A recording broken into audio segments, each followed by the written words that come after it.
It's like if you can find bliss within yourself, nothing is impossible. Suffering's a matter of perspective, and suffering's a matter of discipline. Yes. You have to get people inspired. You have to get people inspired to achieve their own vision, but to be willing to work to achieve that vision. The Buddhist path, it's not about like no pain, no gain. It's like you're trying to push beyond suffering. Hello and welcome to Unstoppable. I'm your host, Kerwin Rae, and today I had the great pleasure of interviewing Sanjay Rawal. Sanjay has worked in human rights and international development sectors for over 15 years in over 40 countries. He did this before focusing on his love for photography and storytelling by focusing on making films and telling stories that matter.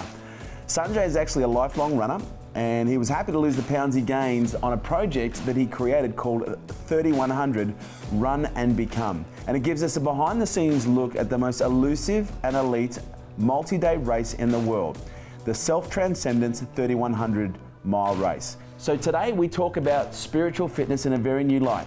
And we also do it with an incredible guy, Sanjay Rawal. This is not one you're going to want to miss. This is Unstoppable.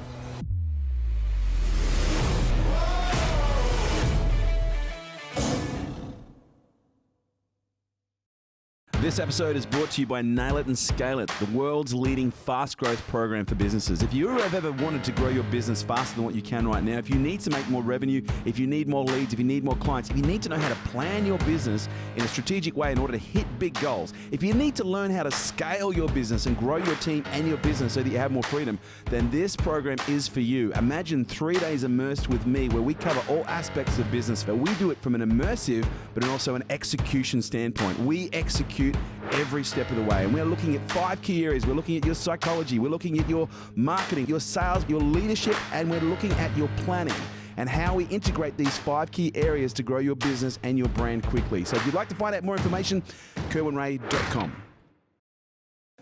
Ladies and gentlemen, it is my absolute pleasure to welcome to Unstoppable Sanjay Rawal. Man, thank you for coming down. It's a great day in Santa Monica. Oh, it's a beautiful day in Santa Monica. The clouds are shining, the rain is falling, and mate, you had a massive trek to get here. Thank you so much. You came all the way from Venice. Yeah, for those who don't know, Venice is a hardy 2.1 miles away from here. So it's like I started a couple weeks ago. Yeah, right. So you, like a little pilgrimage. The pilgrimage. On my knees. Yeah, crawling to the shrine. I can see the blood like coming through on your boyfriend jeans. It's like, mate, it's super great to have you here. As I said earlier, I'm really excited to see where this conversation can go. But for those perhaps who don't know who Sanjay is, why don't you just give us maybe, a little bit of an insight into who is Sanjay and why are we here? Well, why are we here? But when I say why are we here, I'm not meaning us, I'm meaning Earth. I'm meaning spirit, I'm meaning souls. So the big question, not the little one. That's either the easiest question to answer or the hardest question to answer. But I'm a jack of all trades, master of none. I've worked in business, I've worked in humanitarian aid, I've worked for governments, I've started foundations, but for the last 12 years, I've been making movies and documentary movies. And in the States, they've done pretty well. My most recent movie was called 3100 Run and Become. It's about the world's longest running race, 3,100 miles. People have to run 60 miles a day for 52 days, all around a half-mile sidewalk loop in the summer of New York City. Holy smokes. People might wonder why on earth someone would do that or how crazy one would have to be to do that. But to show how that's possible in the movie, we interweave a Navajo narrative.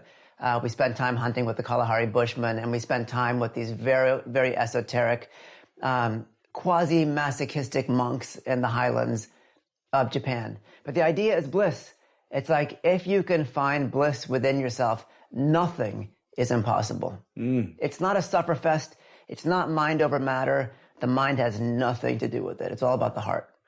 And it's kind of interesting because science for the longest time has been, looking at ways that they can, I guess, hack performance to find that runner's high or that performance high. And you're kind of taking a very different kind of angle on it. You're looking at more from less about the scientific aspects of it and more about I'm going to assume the spiritual side of it. Well, so science has only been a thing in the West for 300, 400 years, since the Age of Enlightenment in Europe.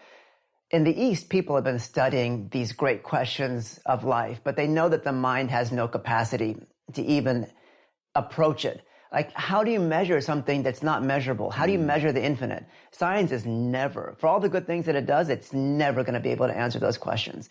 So in this movie, we're not looking at something new.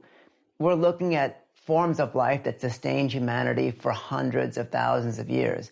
I mean, you know from your work, we were all incredibly mobile, incredibly physical beings until halfway through the Industrial Revolution. Like now with cars and buses and planes and trains, no one even walks to the grocery store, much less walks 30 miles for food or sustenance, much less walks 1,000 miles every few years for pilgrimage. The idea of the physical being separated from the spiritual is an absolutely modern fallacy. And that's what this movie looks at. It looks at not just the possibility of running 3,100 miles, but how if those physical activities are taken as a pilgrimage, how it's the most natural thing in the world. It's the most traditional, it's the most ancient, it's the most human. And it goes beyond just the goal of completing a 3,100 meter race. Yeah. Or 3,100 mile race. Yeah, I mean, people would say, like, when you summit a mountain, you know, you have an absolute high when you get to the mountain and a sense of accomplishment. But in that analogy, the journey isn't over. It's like the top of the summit is actually the starting point. You've got to make it back down. At the same time, it's like there's so many steps along the way, from training to preparation to base camps to the final ascent, that make the trip what it was. And sometimes people can have incredibly fulfilling experiences without that summit. So if you look at the trip as an actual journey, as a pilgrimage, then it's less about your success or failure being pegged to one certain event. So in many respects, what I'm hearing is you've almost dissected running as a pathway or a doorway to spiritual awakening. I would say that, but in a more humble way. It just is. It has been. It's maybe a rediscovery. It's maybe new for us because we haven't run with these notions in mind. But for example, we spent time on the Navajo Nation in the southwestern United States, in Arizona, with a champion ultramarathoner who comes from a lineage of runners and spiritual medicine men who look at running. In the United States, natives, the indigenous, didn't actually have horses or like domesticated modes of transportation until about 450 years ago. So it gives a glimpse into the way we were. They ran, and they ran dozens of miles, if not longer. The Navajo and Southwestern natives say that when you run, your feet are praying to Mother Earth. You're breathing in Father Sky. Ooh. You're asking them for their blessings. You're showing them that you're willing to work for their blessings. And when we spend time in the Kalahari doing what they call persistence hunting, you know, chasing gigantic animals for 1 or 2 days, tiring them out, and then getting close enough to them that a small, minuscule, you know, human being could kill a gigantic elk with just one short arrow or a few rocks. The traditional evolutionary biology thesis is that we evolved as human beings because we became good hunters, that we could run long distances and out-endure these animals. But the Bushmen say that's nonsense. The Bushmen say that when we took this bipedal form, we were able to take energy in from the earth in a way that other primates couldn't. That was our strength. We prayed with our feet. We opened our hearts to the essence of the energies around us. And that's what gave them the kind of tactical advantage in the savannah. So it always starts with consciousness and the physical. It doesn't start with physical exertion. And how important is the suffering component when it comes to these practices? You know, you're talking about a 1 to 2 day continuous hunt where there's no sleep, in most cases no food, and probably a lack of water based on what an individual will be able to carry, or, you know, a Navajo who's perhaps running between tribes or communities, and they might be running consistently for, in some cases, what? I'm going to assume, what kind of distances and periods would these guys run for?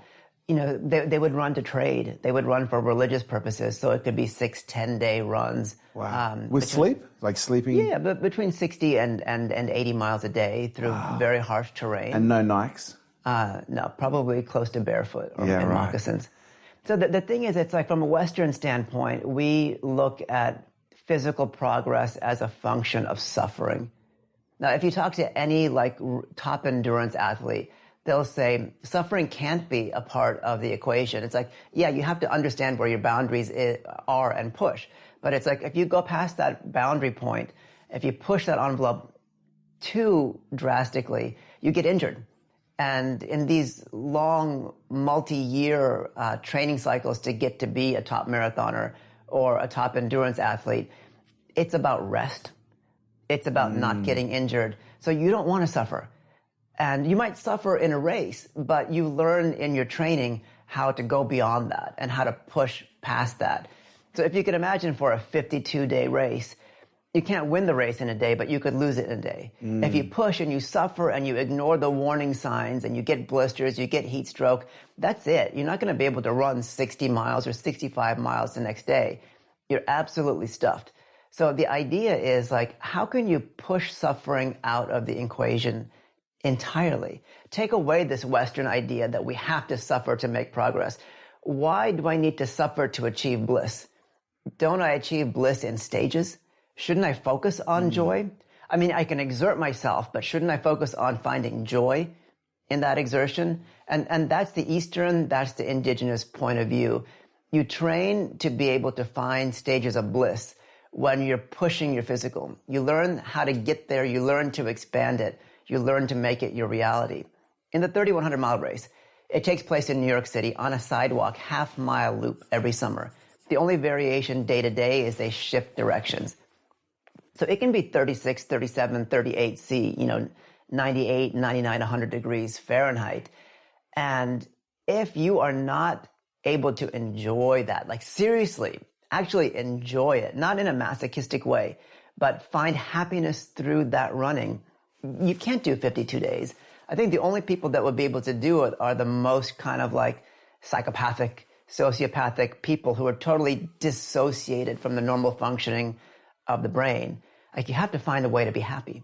And it's if you can find a way to be happy in a race like that, it's that's kind of the unlocking key to life. There's I guess sometimes a little confusion in the West with some of the philosophies from the East. There's a Buddhist saying, the greater the pain, the greater the awakening. And there's another one that says, life is pain, suffering is optional. So in the context that you're placing here, is it more about understanding self in terms of where suffering becomes more counterproductive, or understanding that we transcend pain beyond suffering to allow ourselves to awaken through the journey that we put ourselves on? So, it's a great question.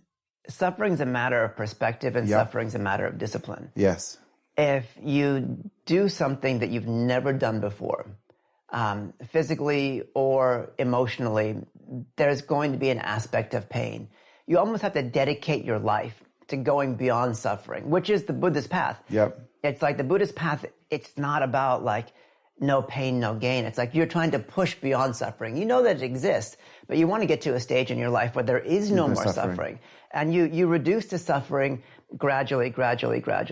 So here it's a question of whether one wants to be on a path towards bliss or be on a path where they might have momentary experiences of bliss. And that path to bliss requires day-to-day practice. It requires meditation. It requires prayer. It requires getting into contemplative states where we're completely beyond the centers of energy that experience pain. In the heart, there's no pain. In the mind, in the emotional centers, there's tension, there's tug of war, and when you pull and you push, there's pain in between. But when you're in the heart, when you're in a place where you're exploring joy, there's no pain in unadulterated joy. There's no pain in peace. In universal unconditional love, there's no pain.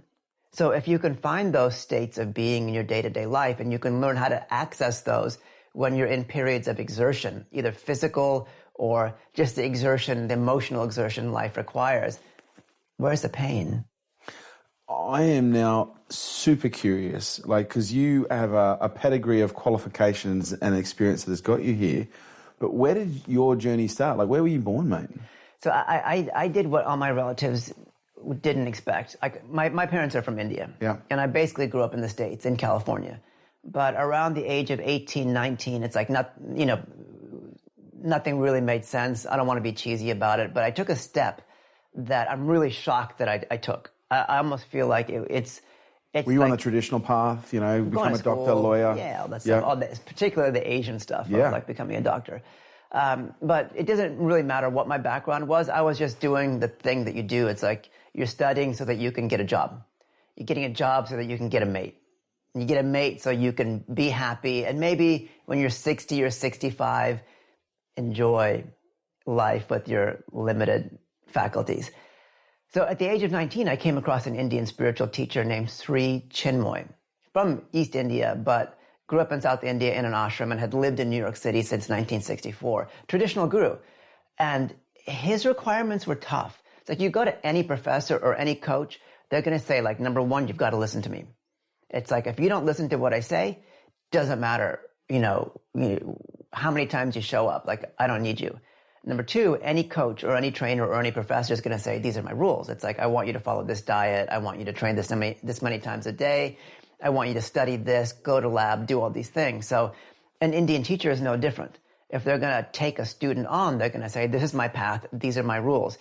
And I'm building this up because his rules were hard. Imagine 19 in college, living by myself for the first time. Like, no drugs, not a big deal for me because I was running a lot. No alcohol, not really a big deal for me because I was training a lot. No sex. A path of celibacy starting at age 19. The good thing was I had just broken up with a girlfriend. And so the idea of like being celibate for a month or two didn't seem like a daunting prospect. I launched into this. I guess it's a path of the heart. I launched into the discipline of meditations, of reading, of contemplation. And after a month or two, it's like I felt a sense of purity. Like in the West, we don't even think about purity. We don't talk about purity. We don't understand the power of purity and keeping an innocent, childlike frame of mind. A lot of that has to do with not being attached, not having desires, so on and so forth. Or separating yourself from the parts that desire something ephemeral and the parts that aspire to something greater. So after a few months, I was like, even though this seems bonkers, like no relationships, not even like any self-pleasuring, it's like, and it didn't feel like I was abstaining from anything either. It didn't feel like I was suffering or negating. It felt weirdly natural. Now, nobody would have been able to convince me of that, 6 months ahead before that. It would have just been crazy. So I began to open up and I began to experience parts of me that I'd never experienced before. And again, I'm just 19, 20, so it's like no big epiphanies, but I felt for the first time that I knew what I wanted and that I could make decisions on my own. And it came from this understanding of self. And so as soon as I graduated from the first 4 years, I moved to New York City from California, where Sri Chinmoy lived. And I said, this is going to be my graduate school. I'm going to be at his feet. I'm going to live a few blocks from him and just do what it takes to get the most out of this experience as I can. Now, he passed away in 2007, but in the Eastern tradition and very much in my own experience, the connection between teacher and student doesn't go away. And so I can say I'm still wholeheartedly on that path. So I would have never expected that my outer life unfolded completely from my inner life. In my 20s, I was a vagabond. Like I worked in a local... This is during that period? Yeah. I worked in a community health food store. I saved my money. I traveled with him as much as I possibly could. And I didn't have any aspirations to career or to anything material. And looking back at things, it's like that was a period of gathering. That was a period of like developing the strength in my heart so that when I decided to do things in the quote outer world, I had a totally different perspective and kind of like and pretty much incorruptible perspective. I knew myself. I knew what made me happy. Foundation. Yeah, so it's like I didn't get distracted by things that I knew could bring me pain. And how long were you in this proximity with the guru before he, like this intimate proximity where you were devoted? So in 1994, that's when I kind of put my foot in the pool. Yeah. 1997, I moved to New York City, and he passed away in October of 2007. Wow. So that would have been when I graduated from medical school. But in that period, I traveled with him to probably 45 countries, spent time with people like Mandela, Mother Teresa. Oh my God. In my 20s. And it's like, no matter what path you're on, whether you're on a tech path or an art path, like in your 20s, you don't know what's going on. It's only in your 30s, and now I'm 44, that I look back and go like, I was so lucky. So in those moments, it was just natural. There was no emotional response up, down, either way. It was just like, oh, that's Mother Teresa. Oh, that's Nelson Mandela. Oh, it was sheer happiness. Right. But you think but that was my reality. Yeah. It's your reality was bliss. Yeah, and it's like, I mean, he would push, and he made things hard, but it's like he would always push you spiritually to new places within yourself, and you could get more out of these experiences. Did sometimes those pushes look counter to his message and methodologies? And what I mean by this is sometimes I've seen teachers provide situations and circumstances that you might go, wow, I wouldn't have expected something him to say or do or request me to do something like that. But there's a bigger perspective behind that. That's a great question. In Western interpretations of what we think Eastern spirituality is, we tend to look at it as though we're our own guru. We look at it from a very dry perspective, but progress in spiritual life can't be made without this idea or this acceptance of devotion. Like having an incredible urge to achieve something and like throwing yourself, hook, line, and sinker into it so that you're willing to die for it. And people have experienced that in all aspects of life, but it's like if you're devoted to science, you're not thinking about anything else. You don't care about the relationships. You don't care about the parties, and you're crying, you're hungry, you're yearning from a deep place for truth to unfold itself. And in that process, you realize that you are not in charge. You're crying for something outside yourself from deep within to come out and to basically save the day. You're surrendering your ego. Devotion is that process of getting to a surrendered state. So with the teacher, you're yearning not to please him or her as a human being. You're yearning to achieve the states of consciousness that they see in you. You understand that they see more potential in you and they believe in you, and you're trying to fulfill that belief. You're trying to fulfill that kind of time commitment they've made to you. You're devoting yourself intensely to achieving a certain goal. And that requires ultimately surrendering your idea of that goal. I don't want this to make it sound too woo-woo, but no, please go. The path of spirituality is dissolving your ego into a giant sense of self. They say it's like a drop falling into the ocean. The drop retains its form, its shape, but all of a sudden that drop can identify with the entire ocean.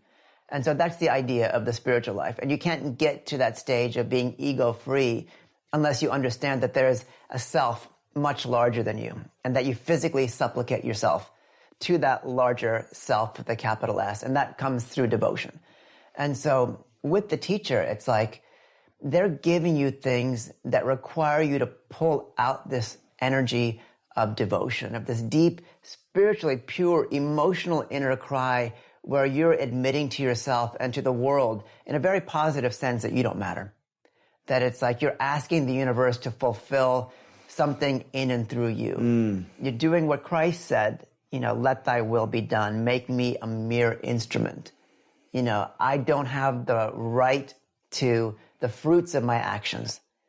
And I can achieve those actions if it's your will or your grace. And that gives you a sense of freedom. And that gives you a sense of limitless potential. Because all of a sudden, you rocket past your goals. You see your goals that you'd set for yourself a month, a week ahead of time, and you feel like you're actually on this roller coaster. And you're shooting past those goals where today's goal is only tomorrow's starting point. And that's the idea of surrendering yourself to like a universal flow. And that comes through devotion. What was the most unusual request that he made of you on your journey with him? He would ask for things that I didn't want to do. And a lot of it, with myself, I'm not confrontational. This is a very specific example. Yeah. But I'm not confrontational in any way, shape, or form, and that's not a good thing. It devolves into a sense of not being willing to stand up for myself, not being willing to stand up for injustice. And a micro example of that would be, are you willing to fight for yourself? Are you willing to like clobber somebody? And there's a fine line in between willing to fight for yourself and going overboard. So there was an unmentionable Nobel Peace Laureate from Africa, and there's 3 or 4, that had asked Sri Chinmoy to do something for him. And in return, Sri Chinmoy asked for a favor. That favor was never reciprocated. And so I actually had to call this Nobel Peace Laureate and insult him, basically say that he had no relationship with truth. Now, every Peace Laureate has dedicated their entire life to truth, and this one more so in particular. And it was the kind of thing where it's like, this is dumb. This isn't going to work. It's like, Sri Chinmoy, you're not going to get what you want out of this situation, by me insulting this person, because who am I? At the same time, a teacher can see 2 things. A teacher can see that you need to push yourself beyond your boundaries. Number 2, there's a greater sense of purpose, that me doing this might teach this Nobel Peace Laureate a thing or 2 about herself or himself in the process. Like, a teacher never stops teaching. And so it took a while for me to like get the gumption up, call, and do this. After that, the results were magical. It's like something turned in that person and they themselves made progress. I realized at the same time that, life isn't about being weak. If you look back at India's great epics, the Bhagavad Gita, for example, Krishna and Arjuna, Krishna explaining the secrets of the universe to his greatest student, Arjuna. They're actually on the precipice of battle. They're about to enter into the war of all wars. Krishna is a spiritual master, but he's humbled himself and he's Arjuna's charioteer. Arjuna is one of the 5 main warrior brothers called the Pandavas. They're on the edge of the battlefield. Arjuna looks across and he sees the opposing side, and they're all his cousins. Hundreds and thousands of his cousins. And he's saying, Krishna, I don't want this war. I don't want to fight my family. And Krishna is saying, you have no choice. It's your duty to uphold righteousness. But, and this is where this book breaks things down, you have the right to act, but not to the fruits thereof. It's like you have to understand there's a greater will than your own. If you want to be unstoppable, you have to be unstoppable from the very moment you begin the journey. You can't have any idea or any attachments to that goal. It's like, open yourself. And that's when you truly become free.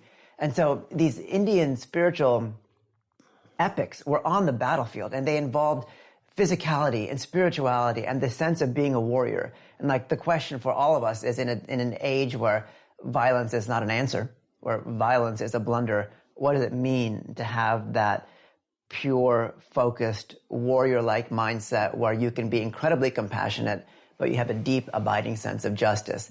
That's what I didn't have, when I joined Sri Chinmoy's path. My idea of spirituality was like flowers and chai. And that's a part of it. Like, that's the great thing about being on a spiritual path. That's a lot of people's perspective. Like, chai is one of the best parts of being on an Indian spiritual path. But there's more to it than that. Oh, that's incredible. So he passed away, was it the same year you graduated? He passed away in October 2007. What date in October 2007? October 11th. Wow, October 11th, 2007. And when did you graduate? Actually, I graduated in 1996. Right. But I would have effectively, if I'd gone to medical school, like everyone had wanted me to, I would have effectively only graduated from medical school around 2007. So you lose your guru. What then? It was very, very difficult. Not so much emotionally. Is it fair to say, and I don't mean to cut you off, but I'm curious if you had a level of identity invested in that relationship so that when he left, he gave you perhaps the greatest lesson yet? He did, but And that's very perceptive, but it took some time to unfold. Okay. The interesting thing is that although the community was devastated for the first 4, 5, 6 days, after about 2 weeks, that suffering lifted. And people realized it was futile to be sad because what has actually left? Nothing. It's like death. I learned, and this is the only time I've actually experienced this, that death is just a veil. That there is no barrier between life and death, that physical death is not the end of our lives. We're on a journey. And so I felt that immediately with him. It's like, although I couldn't see him, it's like the presence was there, the teaching was there. I could access it not through an outer relationship, but through silence. The deep silence was where I began to feel my teacher's direct presence.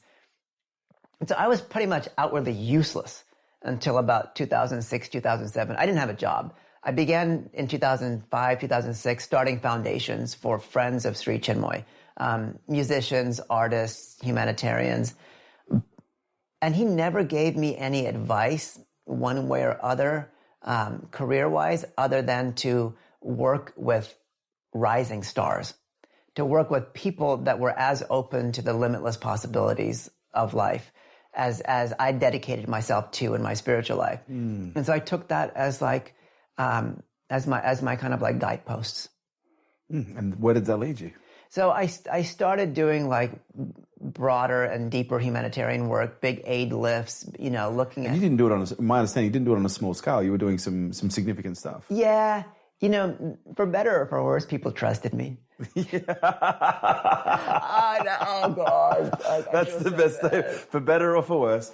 I burned so many bridges. I've gone back and tried to repair them. But we were doing really hard projects, in conflict zones where people are shooting at you. Yeah. So it's it's hard to sustain friendships and relationships through that type of intensity. So I'd move from project to project to project. But by 2011, I'd kind of developed a little bit of a skill at telling stories. All the projects I'd worked on required me to tell a number of stories. And I love Nick's podcast, for example, that you did. Nick Bowditch. Yeah. I've got to sell a story to a funder. I've got to sell a story to my partners. I've got to sell a story to the people on the ground that we're working with. And there are 3 totally different sides of the story. And I'm the only one who knows the real story.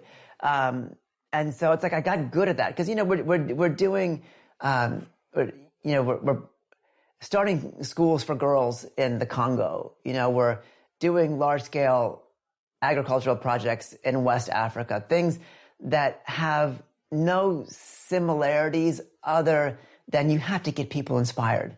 You have to get people inspired to achieve their own vision, but to be willing to work to achieve that vision. And you bring in the resources for them to do that. So I realized I could tell stories. And the projects that I enjoyed the most were the ones where people were able to tell their own stories and be really involved in this whole process. This is very obscure. But in 2011, I came across a small group of tomato pickers in southern Florida called the CIW. And they realized that if they wanted to get rights in the fields of South Florida as pickers, they couldn't go to farmers. They had to go to the companies that were buying the tomatoes, the McDonald's, the Walmarts, the Burger Kings, or Hungry Jacks of the world. And so this was kind of revolutionary because unlike most low-wage labor who start unions and fight against the middle level in a supply chain, they said, we're going to go all the way to the top. And they began transforming the way that big business deals with workers at the bottom of their supply chain.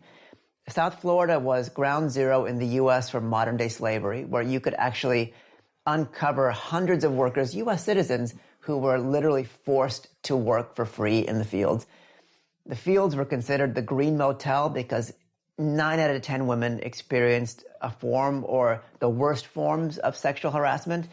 But this program called the Fair Food Program changed the way farm workers are paid and they're treated. People can watch the film. It's called Food Chains. Wow. I believe it's on YouTube and Hulu and maybe Netflix still.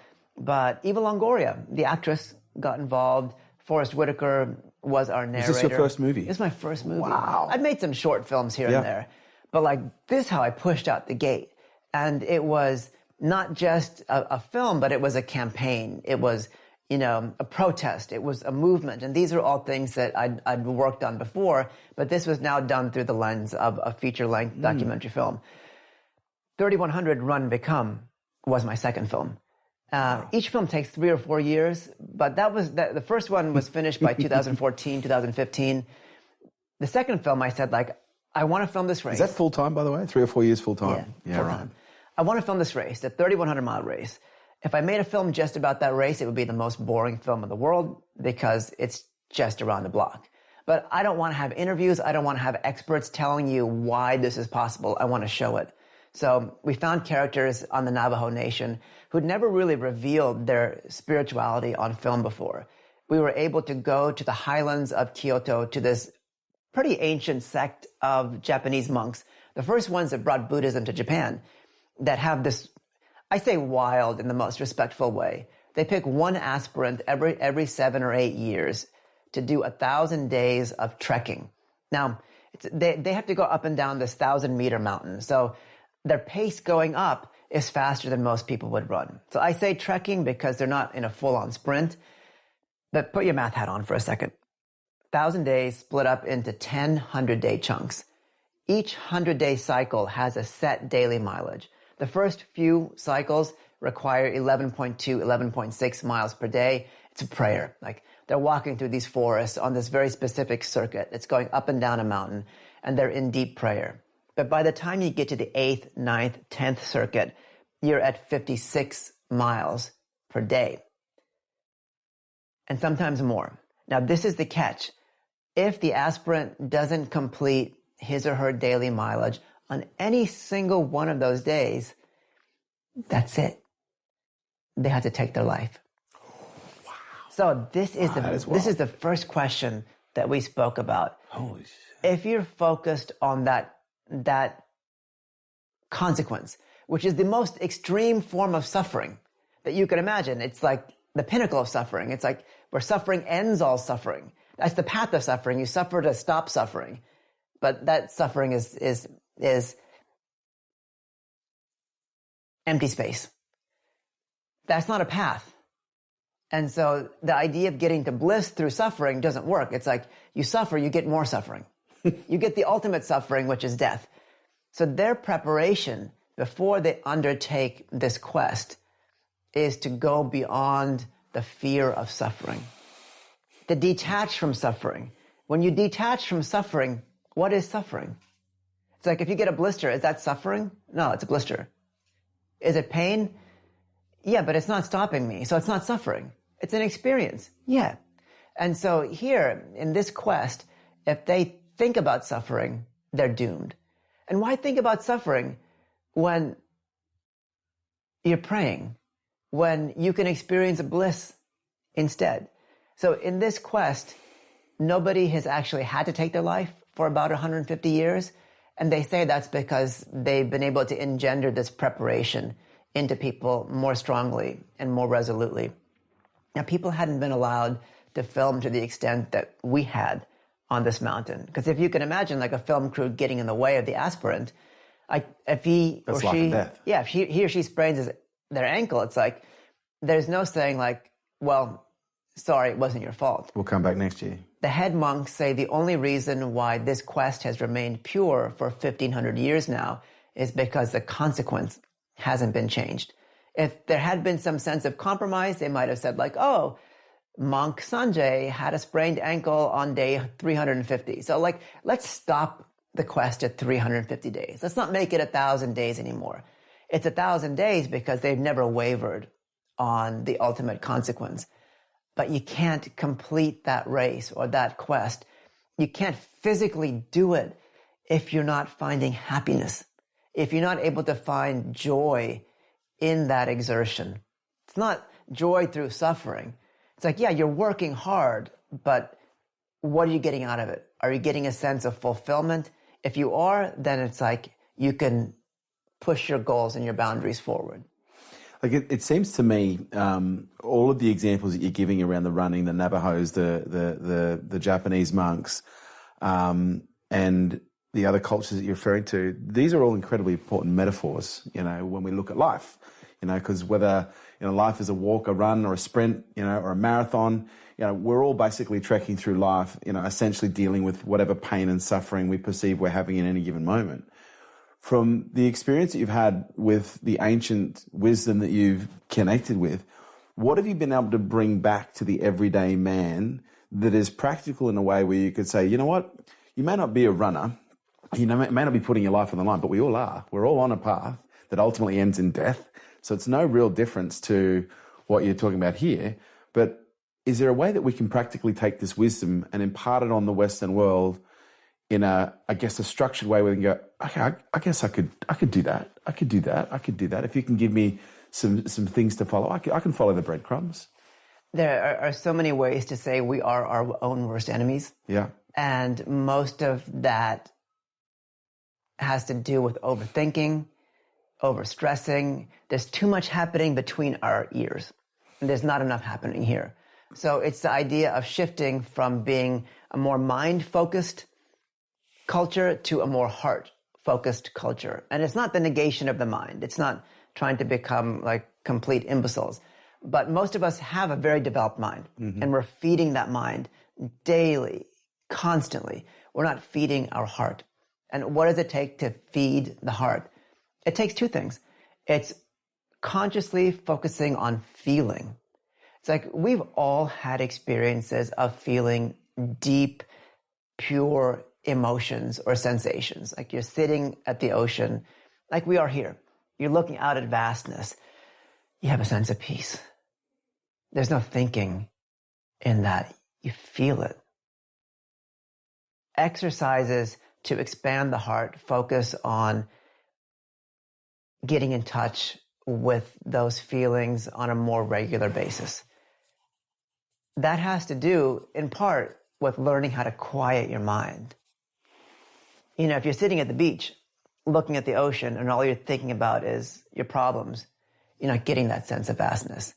So a lot of meditation techniques, particularly the ones that focus on the heart, start with breathing, getting the body to calm down, getting the mind to become a little calmer, visualizing something that gives you a deeper sense of self, whether it's love, whether you're imagining a flower, the softness, the gentleness, the beauty of that, whether you're imagining a mountain, like the power, the rawness, the elegance, or the ocean.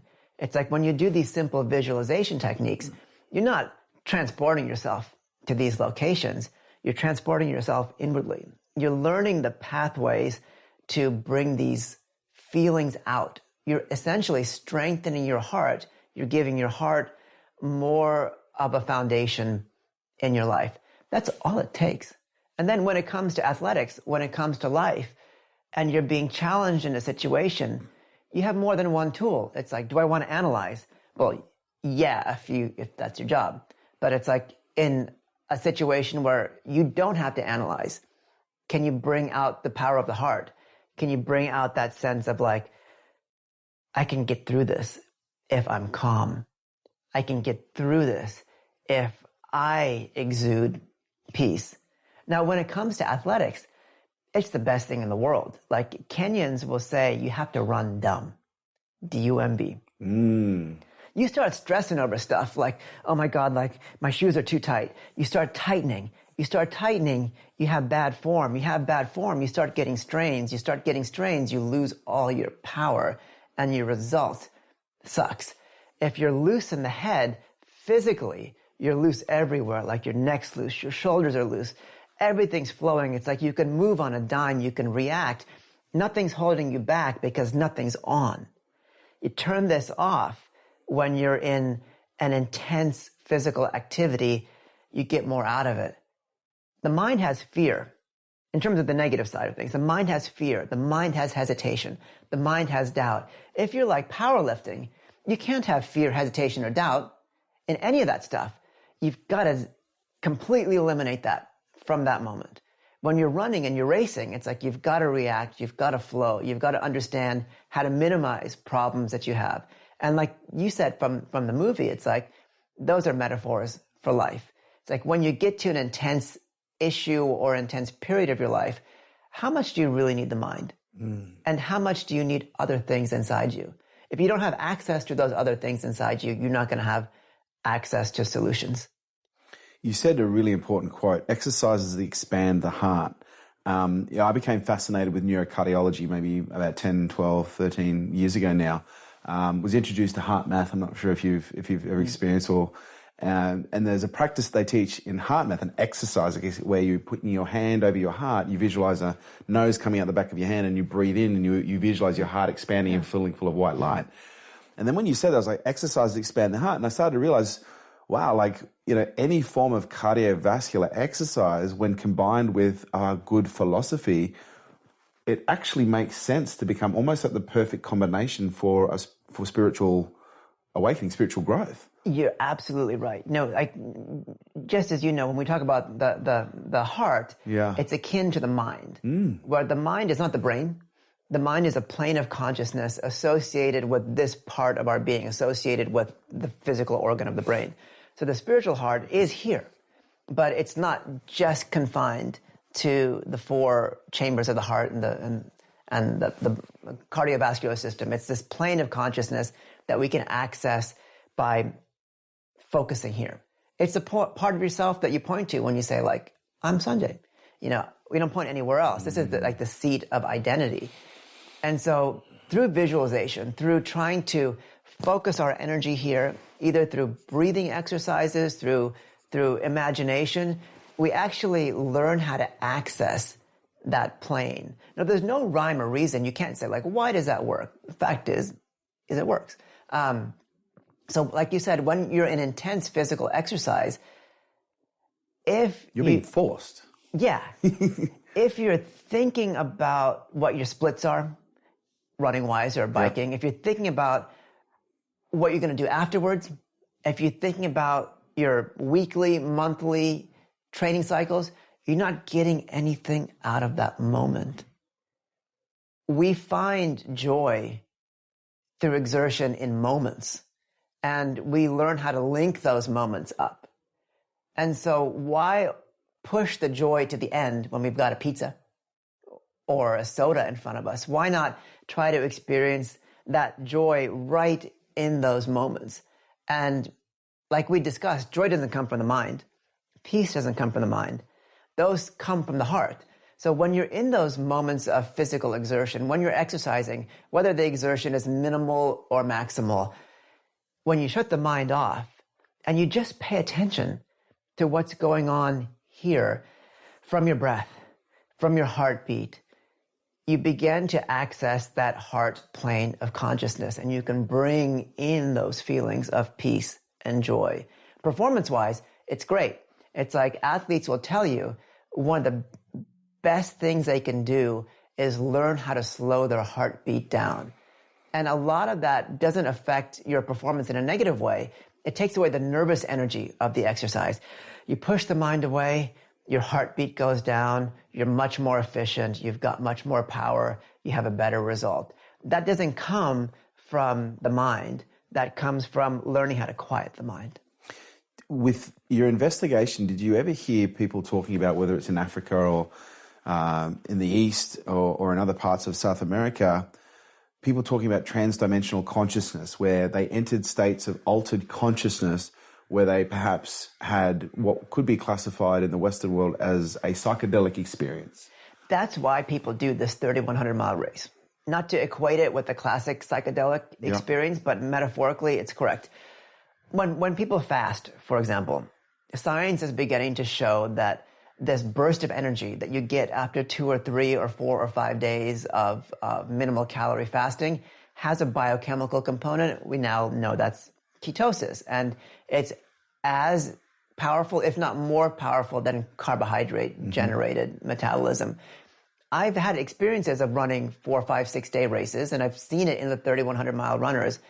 After 4 or 5 days, after the body gets used to taking in the 10,000 calories it needs, A day? Yeah, a day. The 16 to 20 liters of water or liquid that it needs per day, the pounding, the mind shuts off. And you enter into a state where you don't even have to worry about accessing your heart. It's like a floodgate has opened, like doors that have been closed for millennia are suddenly burst open. That's why these races don't have suffering. You might have suffering might be a problem for a minute or for an hour or a few hours if there's something extreme going on. But you have access to these parts of yourself that you very rarely experience even in your deepest meditation. So that's why I say this form of multi-day running is perhaps the most natural thing that we can do as human beings. These multi-day endurance treks or 2-month-long hikes or treks up the Himalayas, the physical and the spiritual, they become merged. And you realize there is no difference and that you can experience all those deep spiritual realities when you're doing something that doesn't seem inherently contemplative or sedate or outwardly silent. You can experience it through activity. I mean, the interesting thing is that Sri Chinmoy, my teacher, was all about running. He was all about weightlifting. He was all about physical exertion. And it's one of those things that I didn't really clue into in my 20s. I ran track in high school and competitively a little bit beyond, but I never enjoyed it. So he was a guru that lifted Yeah. and ran. There's a movie called Challenging Impossibility, which I actually made. It was in some big film festivals like Tribeca. 28-minute video on Vimeo. And it's a little change of topic here. Yeah, okay. But we had Bill Pearl, kind of the father of modern bodybuilding, considered the best built man of the 20th century. Frank Zane, one of the only professional to beat Arnold Schwarzenegger in an actual competition. Incredible physique. Dan Lurie, 9-time Olympic gold medalist Carl Lewis, one of the top former world's strongest men, Hugo Girard of Canada, all present on one night in 2004, where then 73-year-old Sri Chinmoy lifted a total of over 200,000 pounds in a 4-hour workout on stage. And that included lifting his body weight of 150 pounds, 150 times, in a sling, but pushing it up with each arm. So that's 300 pounds, boom, boom, boom, boom, boom, 150 times. Doing a 2,200 pound standing calf raise. It's wild. And all these pros were there. And it was him showing that, number one, age is in the mind and not in the heart. 73-year-olds should barely be able to get out of bed, much less even do minimal weightlifting, much less do extreme powerlifting, much less lift more than anyone of their weightlifting predecessors maybe ever has. Number two, inner peace is outer power.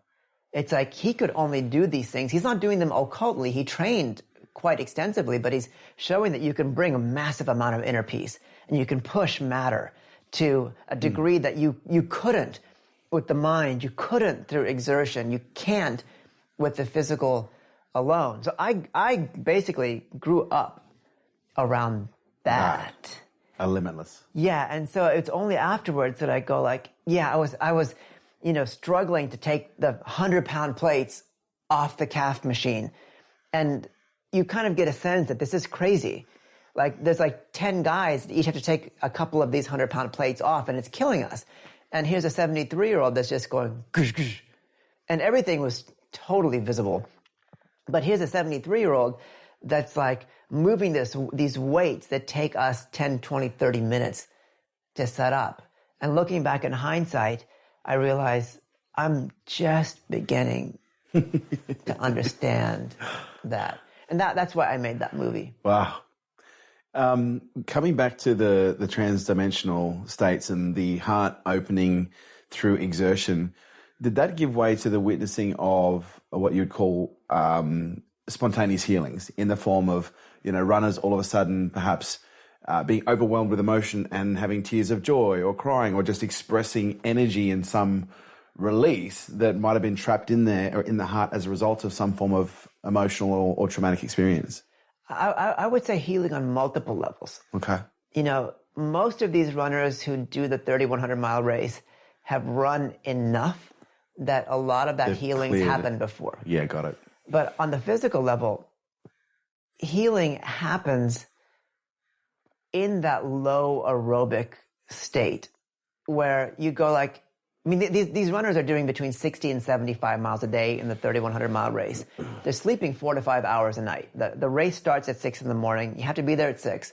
The course is open until midnight. Pretty much everybody's there till 11:30 or midnight. And, they're taking 1 or 2 or 3 breaks of a half an hour a day. They're jogging some, they're walking and eating. So they're in this constant like circumambulation on this course. And you think like if I personally ran 75 miles in a day, I'd need a few days off. Yeah. And how does it work that they can just come back out there? Their training isn't running 75 miles a day for 10 days or 20 days. Their training is much more minimal than that. You don't want to wreck yourself before you enter this race. Physical healing is happening when they're moving. And physical healing is happening as a function of 3 things. Number 1, belief that it can happen. So your mind is not holding you back. You're not constantly worrying and doubting why you should be out there. Number 2, you're able to enjoy where you are and you're in this happy childlike state. And number 3, you're moving. And you're not moving too fast. You're not moving too fast. You're not moving too slow. And so your body... It's not a sprint. It's not a sprint. Yeah. Their heart rates are probably between... If their resting heart rates are around 40, 45 beats per minute, they're probably at between 80 and 110. Yeah. So it's nowhere near aerobic threshold, much less anaerobic. And in that state, the body spontaneously rejuvenates itself. And in my experience of doing like a 5 or 6 day race, when I went to bed at night, it felt like I was laying on a bed of broken glass. Like, it didn't matter what side I turned on. Like, the nerves were so frayed. Everything hurt. That in that race, it was different because the course is open 24 hours. You go like, after 35 to 45 minutes of like REM sleep, you go, this isn't helping.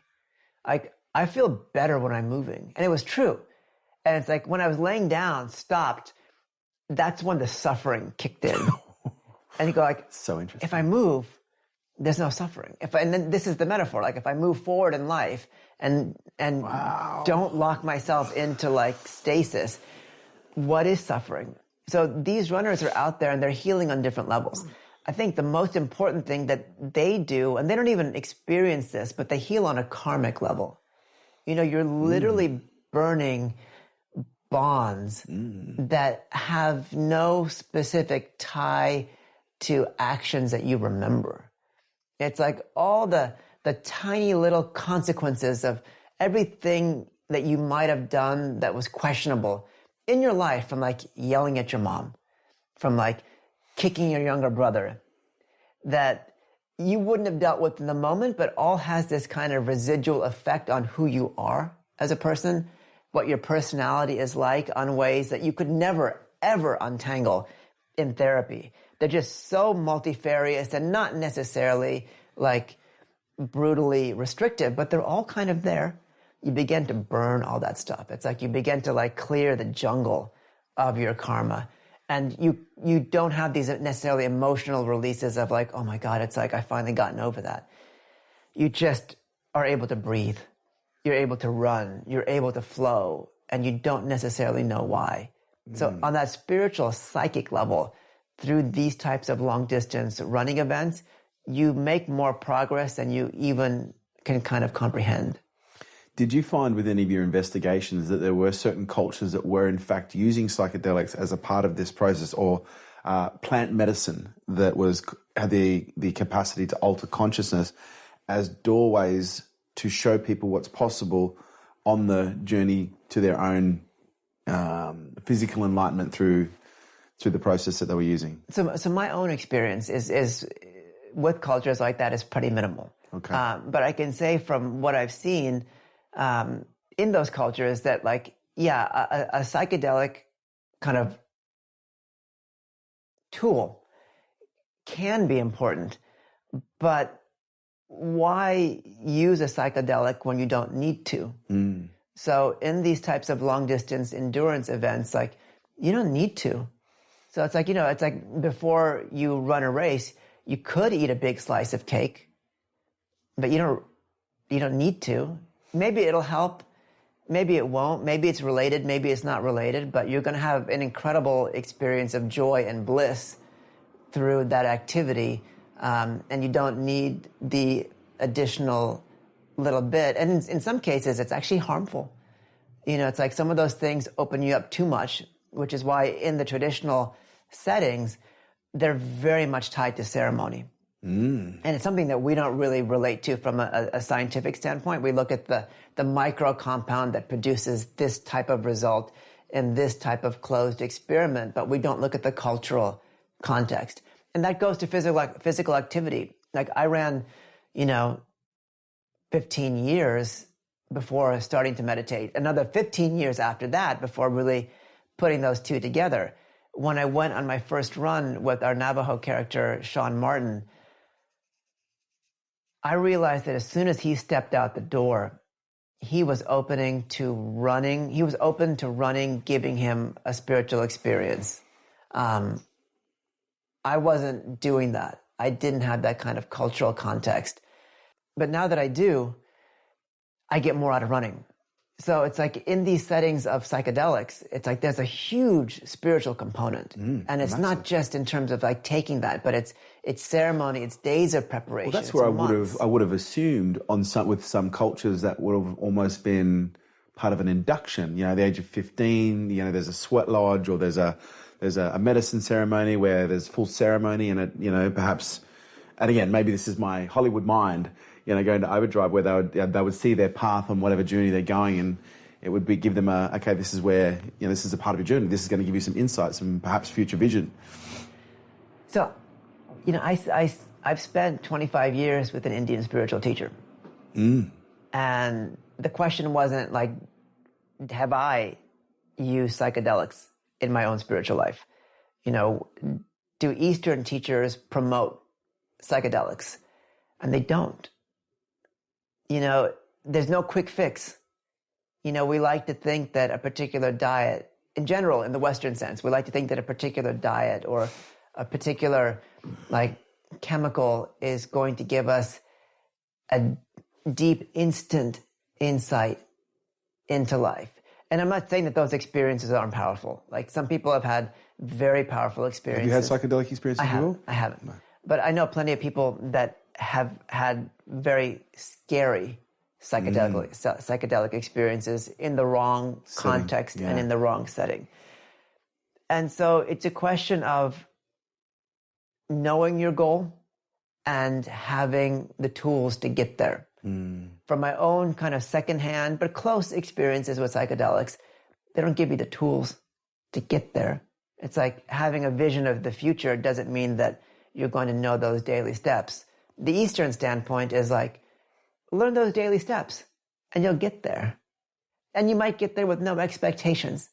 And you might get there, in a free sense. Again, I have friends who've launched into the path of real sheer spiritual experience by having a psychedelic experience. Like that shows them that the path that they're on is totally incorrect, but you still have to do the work.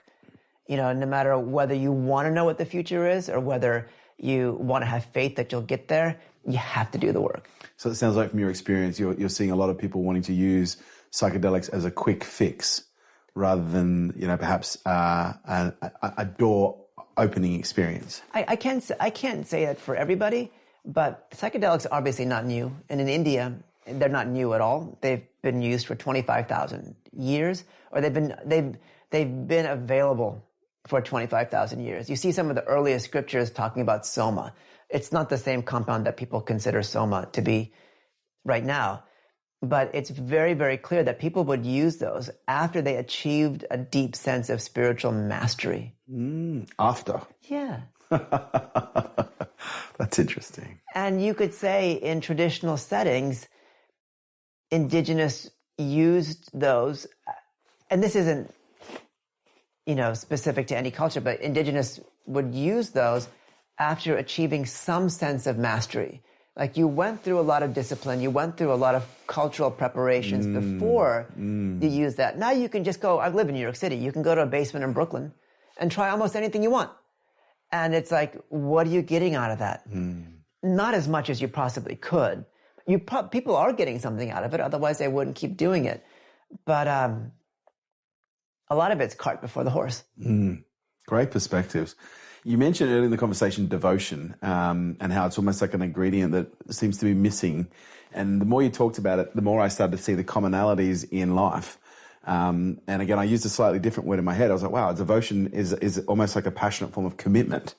Why do you think in the age that we live in that devotion seems to be, to be honest, I literally have not had a conversation about devotion since I was in some form of organized religion.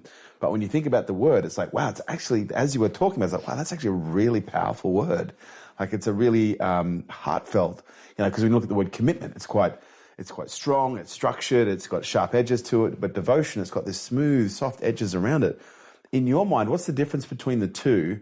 And why does it appear to be lacking in so many, I won't say cultures, in so many aspects of life? Because some people, they lack devotion to their husband and their wife. They lack devotion to their kids. They lack devotion to their business. They lack, in many cases, devotion to themselves. So to you, firstly, what's the difference between devotion and commitment? And then why do you think it is something that people lack and often chase like their tail in an endless game that they never catch? That's a great question. My own kind of personal humble, thought is that our culture is not oriented in the right way. We have these words like self-care, self-love. We feel like the guru is within us. We feel that spiritual progress is extraordinarily personal and separate and individual. That our progress doesn't depend on anybody else, whether they're loved ones, whether they're friends, much less teachers. The idea to go to somebody and say, like, I will obey you is so antithetical to Western life. But devotion doesn't come before love. Love doesn't come before obedience. Obedience is just like, hey, I believe in you. Tell me what to do. You know better than me, which is not what we're taught. We're taught that in terms of unfoldment, that we know what's right. That it's like, you've got to listen to your gut. You've got to like go with your instincts. Like, it's like all about myself and like being individual and listening and personalizing my life to what I need, as opposed to going like, Kerwin, I got no idea what to do. Tell me what to do. And then on another level, it's like, Kerwin, that was so beneficial. It's like, God, you really helped me. It's like, I'm grateful to you. Let me know if there's anything I can do to help you. And that's when you start getting into love. And then it's like, Kerwin, I'm willing to do anything you think is going to be best for me. And that's when you go like, yeah, he wasn't ready to hear this at the beginning. Like, I want him to do like 100 days of this. But if I told him that right away, there's no way he would have done it. But now I'm at the stage where it's like, I love you. It's like, I trust you. I believe in you. I'm open to you. I'm not hesitating. I'm not fearful. I'm devoted to your path of being unstoppable. What do I need? What do I really need to get there? I'm dying for this.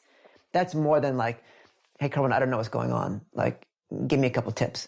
That's like, I went from obedience to love to devotion. Like, I'm all about unstoppable now. It's like, this is my thing. That's devotion. You can't get there without going like, I don't know, without admitting that I don't know what's going on. Like, just tell me something. I swear to God, I'll do it. And sometimes we need to be told what to do. Yeah. And the only people that I know, and this is a generalization, but I think it's an accurate one. The only people in Western society that I think as a mass understand that. And this is, I haven't gone through this myself, but I have a number of friends who have, are people who've achieved sobriety. Because the first thing you have to do is go like, holy crap, I don't know what I'm doing in life. I got no idea. Just tell me what to do. It's like, you've got to develop a sense of like self-love, and you've got to love other people. You've got to go repair those bonds and create those channels of love, and then devote yourself to something greater than your individuality. And that's when you begin to feel the sense of oneness, that it's not just about me achieving this. It's like, my goals depend on my relationship with you, even if I don't know you, even if we're just meeting. Like, I don't know what I can do for you or what you can do for me, but it's like, if I'm a jerk to you and you're a jerk to me, that's definitely not going to take me to my goal. And so you develop a sense of community, a sense of oneness, a sense of interconnectedness that all comes from obedience, then love, then devotion. Sanjay, mate, this has been a beautiful interview. Thank you so much for your time and. I mean, you're so open and so heartfelt. Thank you. It's like it's more apparent than ever before why people love you. Last thing, the greatest piece of advice that your guru ever gave you that you find yourself passing on as his legacy.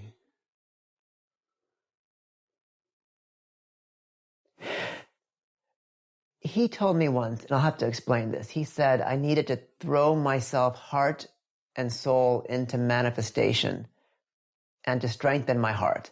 That last aspect, strengthen my heart, is common. But what does that mean? What did that mean to me? Like, throw your heart and soul into manifestation. That was, and this to me, it's like it requires a complete negation of ego. Like, Sri Chinmoy would use the word manifestation as a way of sharing the things that the Supreme gave to him. Like, he wrote a lot of books. He composed a lot of music. He generated a lot of art. And as a student, the word manifestation means sharing your guru's achievements with the world. Sharing your guru with the world so that if people needed a solution to suffering, they could access that by trying to access his heart. And so my life's mission can't be about what I achieve. It can't be about my successes. It can't be about my achievements or my films or my awards or anything like that. Like, I am going to be judged in my heart by how much I have devoted myself to what my guru has created, to what he stands for, what he was able to achieve and bring to the world. His achievement being shared is far more important than any of my achievements being shared. And I experienced it firsthand. Like, his experiences were universal love. And a lot of the things that he created, from music to art to literature, gives people a portal into that universal love. What I create is minuscule. So I still haven't really fully fathomed that. I can't say that I live it 100% because it requires me to go so far beyond my sense of who I think I am. And it goes past this sense of devotion to that really scary area of surrender. It's like, I'm a drop and I'm happy being up here on this perch looking down in that ocean. And part of me is fundamentally scared of pushing out over and hitting that ocean. I know theoretically that once I hit that ocean, the ocean is me. But there's still this sense that if I'm going to throw myself heart and soul into my guru's heart, do I cease to exist? And so that's it's not a struggle, but it's a progression. And I'm realizing it's like he told me to do that, but I wasn't meant to do that right away. It's like I'm going in stages, and it's like my progress is tied directly to my ability to dissolve my sense of self, my sense of ego. Sanjay, I'd like to think this is going to be the first of many conversations that we have. So. Yeah, I really do. I could definitely hang out with you and drink juice. Your films, I'd like to give some visibility to what you do. You've just done 3,100 miles or 3,100. Yeah. Where is that available? 3,100 is available on Amazon, iTunes, all of those channels. We're actually going to launch in Australia in March. Brilliant. So theatrically and digitally. And other films that we might be able to get our hands on? Food Chains. Food Chains. Is floating around on Hulu, I believe. It's on YouTube. It depends on the country. It's on a number of different platforms. Challenging Impossibility is on Vimeo. It's 28 minutes. And my first movie, called Ocean Monk, about what I consider the links between surfing and meditation, particularly surfing in the winter in New York City. That's also on Vimeo. Fantastic, mate. We'll put the links on our website so people can easily access. In terms of social media, are you a social being? Yeah, the film is at 3100 Film. Yeah. For me, at Mr. Sanjay R on Instagram. Yeah. Pretty much just on Instagram. Okay, fantastic. Mate, from the bottom of my heart to the bottom of yours and also your gurus, thank you so much for your time. This has been epic. Oh, it's been an absolute delight. Thank you, brother. Thank you. Thank you so much. Dude, wow. Oh my. This episode was brought to you by Nail It and Scale It, the world's leading fast growth program for business.